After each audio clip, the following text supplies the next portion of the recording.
Welcome to the Slop Farm. Enjoy the video. In this video, I will show you how to make purple lobster dunks.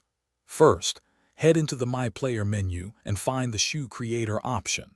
Once there, select a new project and choose a low-top dunk silhouette as your starting point.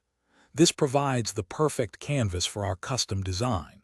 We'll then dive into selecting the right materials and colors to replicate that iconic look. Now let's get to the core of the design. For the main upper, choose a rich, dark purple. Then, for the overlays, select a suede or similar textured material and apply a slightly lighter shade of purple to create depth. Don't forget the inner lining and outsole. A bright, almost neon orange will provide that essential contrast, mimicking the lobster's underside. Next, we'll focus on the finer details that bring the design to life. Make sure the laces and tongue are a crisp white to stand out against the purple.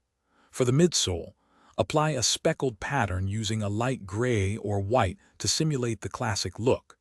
If available, try to find a custom lobster graphic or logo to place on the heel or tongue for that signature touch. Finally, take a moment to review your creation. Double-check all the colors and materials to ensure they match your vision for the purple lobster dunks. Once you're satisfied, save your custom shoe design. You can then equip these unique sneakers to your My Player and show them off on the court. Enjoy your custom kicks. Thanks for watching. Consider subscribing if we helped you today.